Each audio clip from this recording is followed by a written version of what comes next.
салом дӯстон, вақти танаффуси кӯтоҳ дар евро имкон дорем ки аз натиҷаи бозиҳои муҳими ҷоми амрико ҳам шуморо хабардор кунем. Имрӯз дар бораи ду бозии Копа Америка 2024 хоҳем гуфт ва бозии аввал ҳам байни Колумбия ва Коста-Рика доир шуд. Ин бозӣ ба пуррагӣ бо раисии колумбияво сипарӣ шуд ва дастаи Диаз аз Ливерпул рақобатро бо ҳисоби бузурги 3-0 ҷамъбаст кард.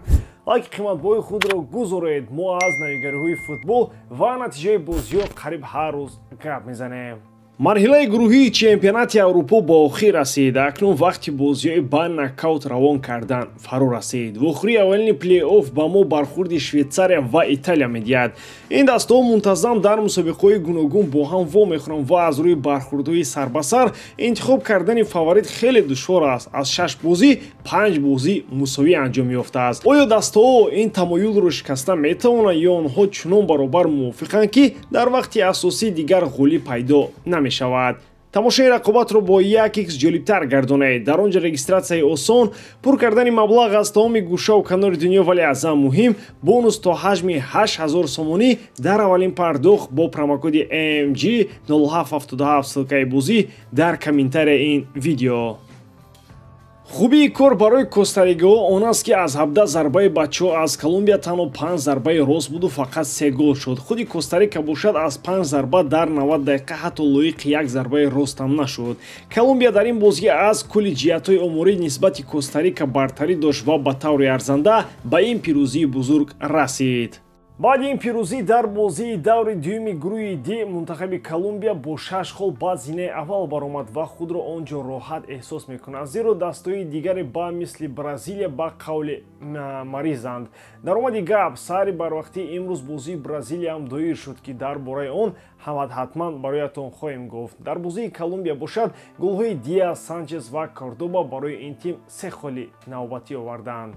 Бразилия ва Парагвайро ба ҳам овард. ҳарчанд баъди мусовӣ дар даври нахусти ҷоми амрико ҳамагӣ бо танқидҳо ба сари бразилиён рехтанд, ин тим дар даври дуюм ба қавли худро оправдат карда тавонист. онҳо ҳам мисли Колумбия ҳарифи дуюми худро бо ҳисоби бузург мағлуб намуданд. гапу чап зидди авлодони Пеле албатта баъди мусовӣ бо Коста-Рика зиёд шуда буд, вале пирӯзӣ бо ҳисоби 4-1 муқобили Парагвай ба назарам танқидҳоро ба маротиб камтар мекунад. ҳарчанд гуфтем дар набуди нозкуни асосии даст ки Неймар ном дорад, Бразилия худро оромтару озод эҳсос мекунад, ин ҳам барояшон фоида накард. дар мавриди бозии Винисиус агар ҳарф занем, дигар ёд надорем ки бо пироҳани мунтахаби миллӣ ӯ кай гол задааст. баъди шунидани тонаи танқидҳо, Вини ҷуниор албатта ки дар ин бозӣ якбора 2 гол зад ва таҳони хетиронро баста кард. 2 голи дигари пентакампионҳоро бошад Савио ва Луис Пакета заданд. аз бозии Парагвай бошад ғайр аз голи ҷавобияшон ҳамчунин корти сурхи Кубасро дар дақиқа 81 ҳам набояд фаромӯш кард. даромади гап ҳиссои бозӣ бошад, то ин корти сурх аллакай ҳаллу фаслу шуда буд. баъди ин пирӯзии бузург бразилиён дар ҷадвал соҳиби 4 хол шуданд ва барои гирифтани зинаи аввали гурӯҳӣ ҳатман бояд дар бозии охирон зидди Колумбия зур бароянд. вале бо вуҷуди чунин бозиҳо ба пирӯзӣ зидди Колумбия ростӣ бовариҳо андаку мандаканд. хабари махсус ва асосии ин рӯзҳо дар бозори трансфери он аст ки Фабрегас бо дастаи хеш Комо мехоҳад бозингари нав харад. ин бозингари итолиёвиҳо ҳам бояд ки собиқ намояндаи Реал Мадрид Рафаэл Варан бошад.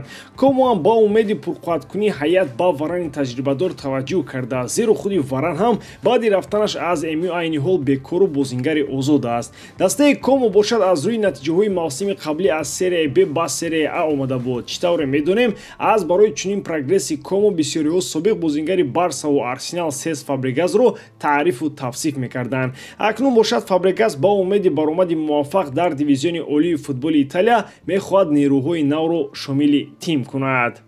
аслан даъват кардани бозингари ҷоизадору таҷрибадори ба мисоли Варан барои чунин дастаи навкор сахт мадад хоҳад кард. дар омади гап, мавсими қаблӣ агар вобаста ба мушкилоти худи МЮ Варан ҳам оморҳои на чандон ҷолиб дошта буд, вале дар Италия Варан метавонад аз ҷавоншавии дубораи хеш нишон диҳад. Аз рӯи версияи сомонаи трансфермаркт футболбози фаронсавии 31 сола дар бозор 20 миллион евро нарх дошта, бо як голи хеш дар 22 бозии мавсими қаблӣ ин мавсим метавонад омурҳои хешро бозам беҳтар намояд. Агар таърихи гузариши Варан ба Юнайтед бароятон муҳим бошад, ӯ ҳанӯз тобистони соли 2021 бар ивази 40 миллион евро аз Реал ба Англия омада буд. Агар овозҳо атрофи рафтанаш пеши Роналду дурӯғ бароянд, пас варианти гузариш ба Комо низ барояш идеалӣ буда метавонад.